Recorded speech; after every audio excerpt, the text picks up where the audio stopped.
Hola, mi nombre es Marlene Bustos y yo soy la profesora del curso de lectura y redacción, este curso de preparación para el examen PA y que consta, como ya deben de saber, de 3 partes y entre estas está precisamente la parte de lectura y redacción. Básicamente este curso lo que vamos a ver es retomar temas que ustedes ya deben de comprender en los conceptos básicos de secundaria de lectura y redacción.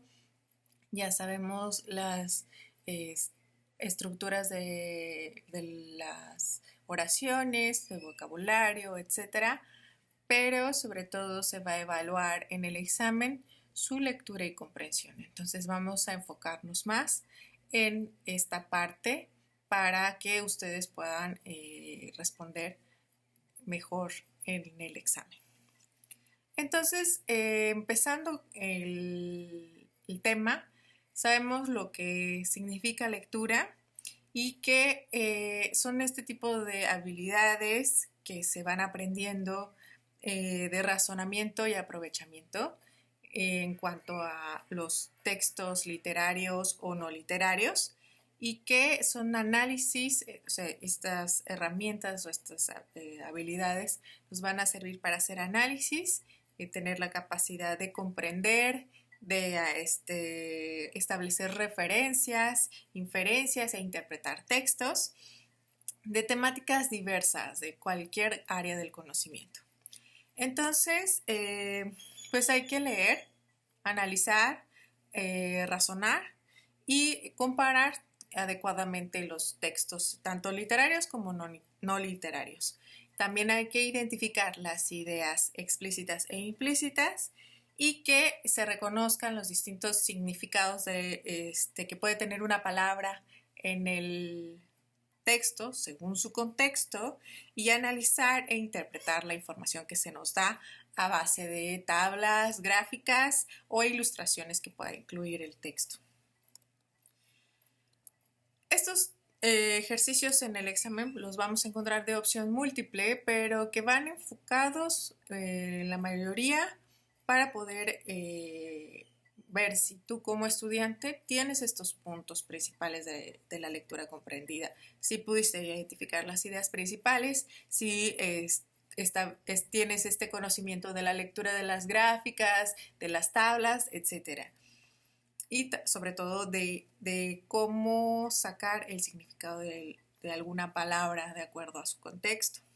Entonces, básicamente, el examen tiene 5 categorías y las vamos a ver durante el curso. Estas 5 categorías son vocabulario en contexto, ideas explícitas e implícitas, análisis, interpretación e inferencias, análisis de información cuantitativa o de gráficos y análisis literario. Estos son los 5 puntos importantes. El primer punto es el de vocabulario en contexto. ¿A qué nos referimos con vocabulario en contexto?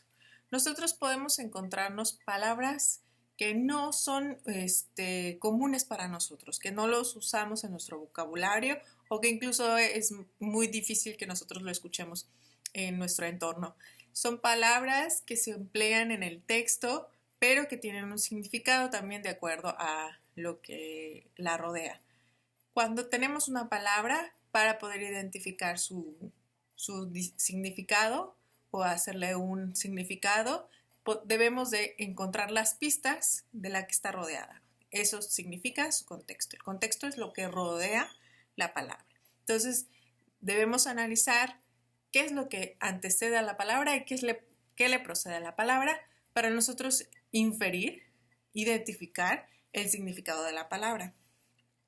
Esta es una capacidad que ustedes deben de tener, que se emplea en cualquier tipo de lecturas y que les va a servir de muchísimo en el momento del examen, porque ustedes no van a tener a la mano un diccionario para poder saber qué significa la palabra. Y muchas de las palabras pues son puestas ahí mismo y al final en las preguntas se los van a pues preguntar, ¿no? O sea, se les van a decir qué es lo que significa la palabra.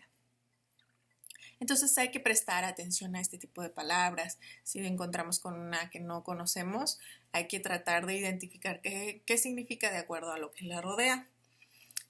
Y es encontrando las pistas.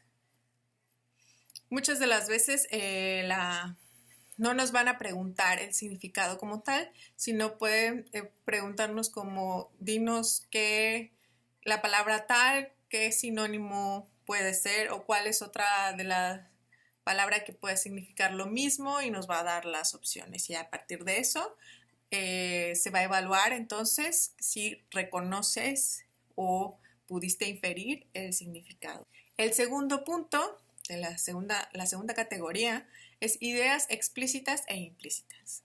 Como su nombre lo indica, las ideas explícitas son las que se ven sin ninguna dificultad en el texto. O sea, son las ideas que podemos identificar, están claramente expuestas para el lector y podemos deducirlo sin problema.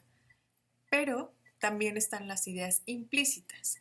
Ideas implícitas, como su nombre también lo indica, son ideas que no están claramente, que están como escondidas, que el autor nos está dando algunas pistas para que nosotros podamos hacer esa interpretación y podamos entonces identificar la idea. Este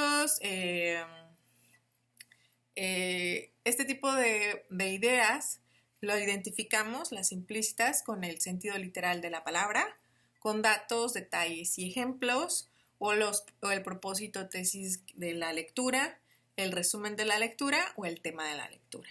Entonces, estos puntos son como las pistas que nos van a dar a nosotros para poder identificar las ideas implícitas. Muchas veces el autor nos quiere transmitir un mensaje a partir de un texto, entonces puede ser que nos dé toda la información, tenemos los puntos pros y los puntos en contra, y entonces tenemos que nosotros como lector reflexionar cuál es, digamos, el beneficio o si es bueno o es malo lo que se está exponiendo. Eso es como, digamos, abierto al lector, pero en otras ocasiones el mismo autor nos va diciendo si está bien o está mal el tema, y de manera implícita, de manera escondida, de manera que solo el lector observador puede identificar, vamos a encontrar la opinión del autor acerca del tema. La tercera categoría es análisis, interpretación e inferencias. Si bien ya hemos estado hablando de esto en los temas anteriores, es nada más enfocar o puntualizar que hay que hacer un análisis de lo que se está leyendo, que esta es una habilidad, mide la habilidad para analizar, interpretar, inferir, relacionar, sintetizar y comparar la información contenida en una o dos lecturas, según sea el caso, y también mide la capacidad de localizar dentro de la lectura la información que prueba las inferencias. O sea que esta capacidad es de poder encontrar los conceptos principales, los conceptos clave, las palabras, las pistas que nos va a dar precisamente la interpretación, el análisis, es esta capacidad de poder comprender la lectura. Entonces, estos ejercicios que van a evaluarnos si ustedes tienen el nivel de análisis, interpretación e inferencias, pues tiene que ver con las inferencias que debemos de hacer como una especie de deducción. Esto vamos a pensar como que el autor es una especie pues de malo o que va dejando pistas en la lectura, y nosotros como detectives vamos encontrando las pistas para poder entonces llegar al mensaje que el autor nos quiere transmitir. Hay que identificar entonces las evidencias, o sea, estas pistas podemos identificarlas muy fácilmente, entonces a partir de eso nosotros podemos hacer la interpretación o el análisis. Y pues hay que diferenciar también los tipos de discurso, y esto a su vez como lo identificamos a partir de la estructura del texto. Cada texto tiene una estructura diferente en la que nosotros podemos identificar si estamos ante un cuento, ante un texto científico, ante una poesía o ante un artículo periodístico, digamos. Todo texto tiene una estructura diferente, que es lo que lo distingue tanto en el lenguaje como de manera gráfica. Nosotros podemos identificar un poema porque este está compuesto por estrofas, por versos, porque rima, tiene una musicalidad, mientras que un artículo o reportaje pues es de un tema, tiene un lenguaje específico, expone el tema de manera sencilla, quizá tiene una entrevista, alguno que otro análisis y de esta manera nosotros podemos identificarlo. Esa es la estructura. Mientras que dentro de cada texto vamos a encontrarnos con diferentes tipos de discurso y estos también van a ser definidos para que ustedes tengan el conocimiento y puedan diferenciar uno del otro. El análisis de información cuantitativa o de gráficos, que es la cuarta categoría, es muy sencilla. Es que ustedes tengan la habilidad de interpretar o leer, desde leer e interpretar la tabla gráfica o la ilustración que se nos presenta. Es el poder ver que la gráfica está compuesta por barras, en un ejemplo, ¿no? La gráfica está compuesta por barras, la barra más alta es la que tiene más porcentaje, mientras que la barra más baja es la que tiene menos porcentaje, según el estudio, según lo que se está evaluando, según lo que se investigó. La tabla pues nos va a servir como para tener más gráficamente la información que se nos está dando de manera más sencilla, más simple, más simplificada. Entonces eso nos va a ayudar para retener mejor la información y de esta manera tenerla como más ordenada. Y mientras que pues las ilustraciones es saber interpretar por qué se está poniendo esa ilustración, a qué está haciendo referencia el texto y o sea, qué está ejemplificando con la ilustración. El análisis literario pues es básicamente lo que estamos haciendo desde el principio, desde identificar el tipo de texto, desde ver qué género literario pertenece, desde encontrar el ambiente, el espacio, el tiempo, los personajes, la voz narrativa, que si en los textos poéticos pues hay que identificar la voz poética, las estrofas, el verso, la rima. Mientras que la diferenciación de los tipos de discurso, tenemos que hay discurso de narración, de descripción, de exposición y argumentación, y el análisis de la estructura del texto, que era como más o menos lo que estábamos hablando adelante, y el reconocimiento de las principales figuras retóricas. Entonces vamos a detenernos para poder comprender lo que es el análisis literario en todas estas categorías o puntos importantes que nos va a llevar precisamente el lograr el análisis al fin, ¿no? Entonces, para hacer un análisis literario hay que identificar, clasificar, analizar e interpretar distintos textos literarios. Estamos hablando de los textos literarios específicamente, que como ustedes saben, es un texto recreativo, pero que siempre tiene un mensaje del autor, es una historia que nos quiere contar algo, que nos quiere transmitir algo, y nosotros debemos de tener la capacidad de identificar ese mensaje. Entonces, para eso, nosotros primero tenemos que ver la estructura del texto para poder nosotros definir a qué género pertenece. Entonces, para encontrar los géneros literarios son los siguientes. Es el cuento, la poesía, la novela, el ensayo literario y el texto dramático o dramaturgo, como le quieran llamar. Esos son los 5 géneros literarios, son los principales.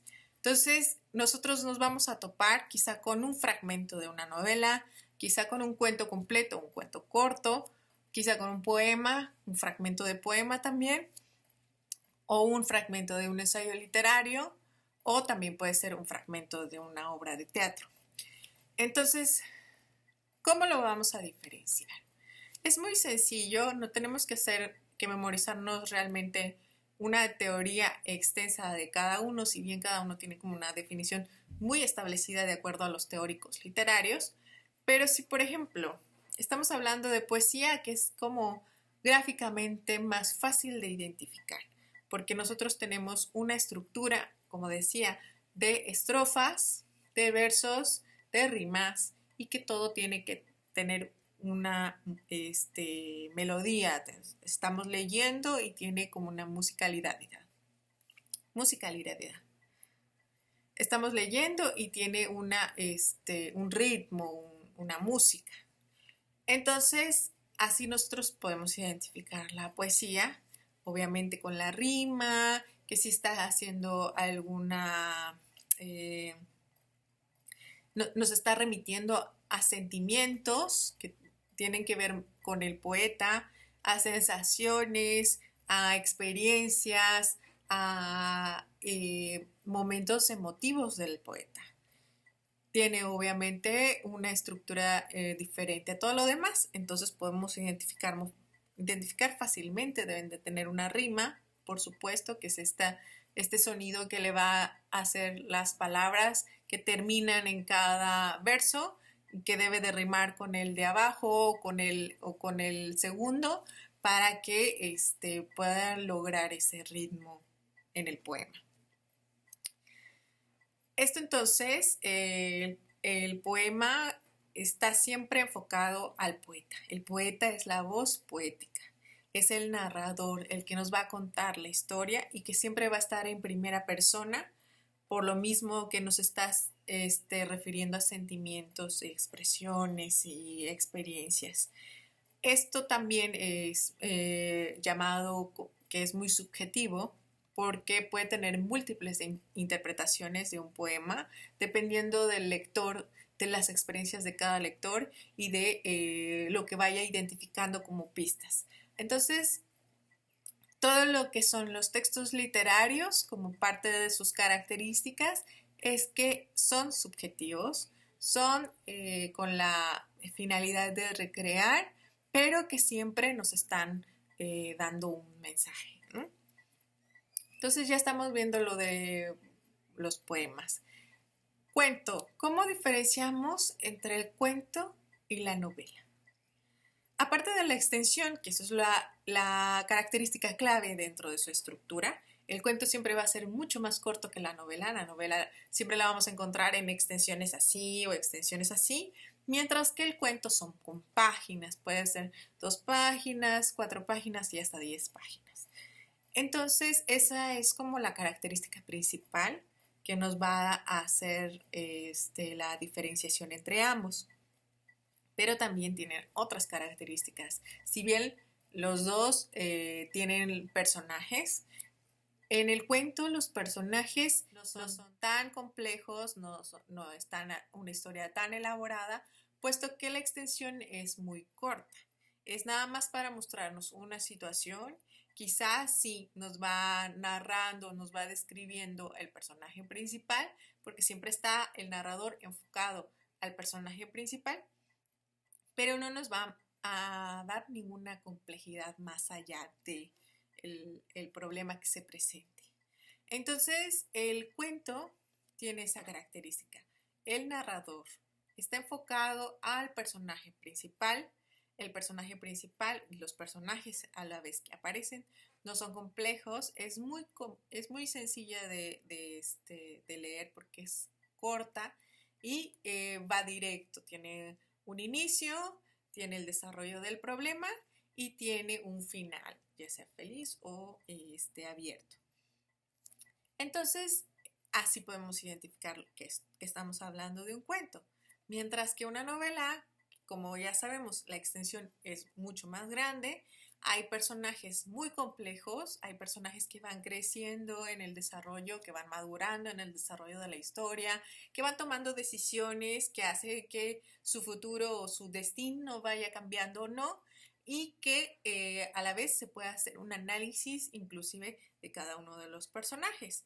Entonces son más complejos, también ocurren muchas más cosas que en un cuento y existen también personajes secundarios y personajes ambientales, que son estos personajes que solo aparecen como para dar sensación de que hay mucha gente, de que está en un mercado, en una plaza, etcétera, mientras que los personajes secundarios pues son estos personajes que interactúan con el personaje principal o los personajes principales y siempre tienen relación con la historia, ¿no? Entonces ya identificamos los personajes, el narrador en el cuento muchas de las veces puede cambiar. Tanto en la novela como en el cuento, el narrador puede ser en primera persona, que puede significar que es un personaje o que vive en la historia o que ha vivido la historia o también que pertenece al contexto de la historia.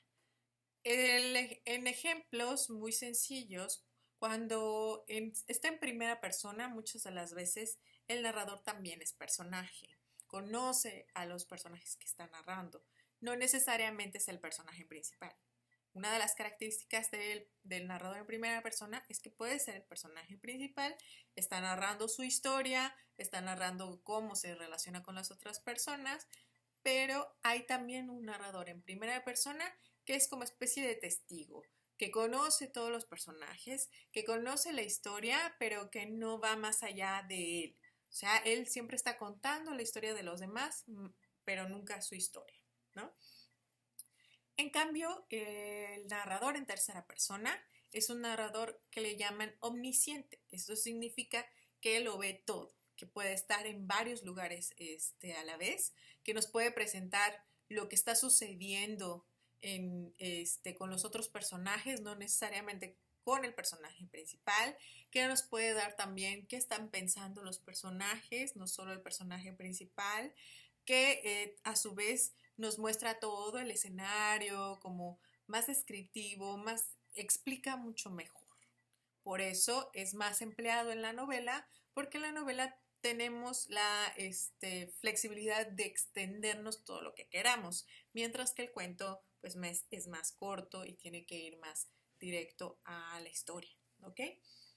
Entonces tenemos esos dos narradores principales y pueden aparecer en cualquiera de las dos, puede aparecer incluso en un cuento que haya un narrador omnisciente, pero que vaya directo a lo que está sucediendo, no se alargue, no haga mucha descripción, ¿ok? Eso es la voz narrativa, el narrador, y es como lo podemos identificar. Obviamente, si está escrito en primera persona, entonces ya sabemos qué tipo de narrador es. El espacio nos lo dice el narrador, igual que el ambiente, dónde está desenvolviéndose la historia, qué lugar geográfico, qué tipo de lugar es. Quizá es un bosque, quizá es en una pradera, quizá sea en la playa, quizá sea en la ciudad.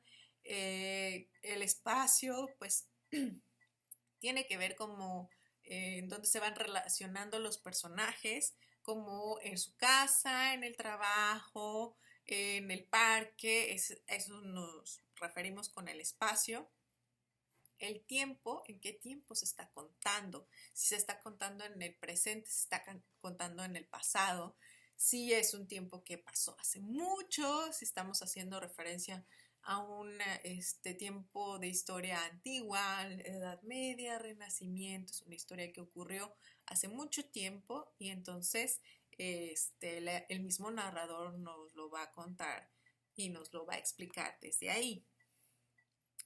Y pues los personajes que ya lo hemos visto, ¿no? Cómo se relacionan entre sí, cómo van resolviendo los conflictos, los problemas, qué va sucediendo con ellos en el transcurso de la historia. Esto es básicamente la diferenciación entre cuento y novela, que si bien comparten puntos, son muy pues son muy notorias las diferencias que puede haber entre ambos. En el ensayo literario a la vez, más bien, en el ensayo literario en cambio, estamos hablando de un trabajo de tipo análisis. Muchas de las ocasiones es alguien experto en el tema que nos está hablando algo relacionado con la literatura, un análisis que él hace quizá de novelas de algún autor que pueda tener relación con la sociedad del tiempo o que está haciendo un recorrido biográfico del escritor. Ese tipo de ensayos, mayormente, como les dije, está hecho por expertos y de esa manera su discurso, su análisis, pues es válido. ¿Por qué se le llama ensayo literario? Porque no tiene una estructura rígida como lo podría tener un ensayo académico, un ensayo científico. Es más poético desde cierto punto, puede ser hasta narrativo, tiene esa libertad de podernos contar los pensamientos del autor y lo que está analizando de la obra. En cuanto al texto dramático o la dramaturgia, es muy sencilla de encontrar o de identificar porque siempre va a tener puesto en un lado el nombre de los personajes, el diálogo del personaje, acotaciones que vienen siendo como las indicaciones del dramaturgo para que se vaya desenvolviendo el personaje en la escena, para que nos muestre qué aspectos tiene el personaje, también de qué manera va a estar el escenario y que le sirve para la representación al momento de hacerlo en teatro, ¿no? Entonces es muy sencilla de identificar con si nos topamos con algún texto dramático. En cuanto a la diferenciación de los tipos de discurso, está dentro del texto. Un discurso puede tener, un texto narrativo puede tener un discurso de narración, un discurso de descripción, uno de exposición y uno de argumentación. Narración, pues es precisamente este discurso que simplemente trata de ir narrando los sucesos, de ir mostrando cómo se van dando las cosas, mientras que el de descripción es este que se detiene precisamente a describir el personaje, la situación, algo que nos dé información para poder entender mucho mejor más la psicología del personaje. Se detiene un poco en este caminar, hablar, cómo va vestido, dónde está parado, cómo se desenvuelve con los demás, ¿no? Exposición tiene que ver más con la manera en que está expuesto, digamos, el discurso, expuesta la información que se nos quiere dar y que es muy clara, es muy objetiva, no tenemos que hacer mucho análisis porque la información está. La argumentación tiene que ver cuando se está tocando un tema en el que el autor nos muestra los pros y los contras.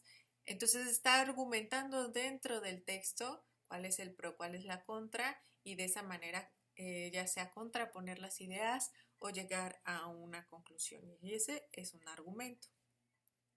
Puede ser incluso en una historia que nos topemos con dos personajes que tienen distintas ideologías o distintas formas de ver la vida y que se están contraponiendo en toda la historia y al final ya sea que uno tenga la razón o que uno se vea que gane hasta cierto punto, entonces el autor nos dice cuál es el argumento más válido o cuál es el argumento que él cree dentro de su perspectiva, ¿no?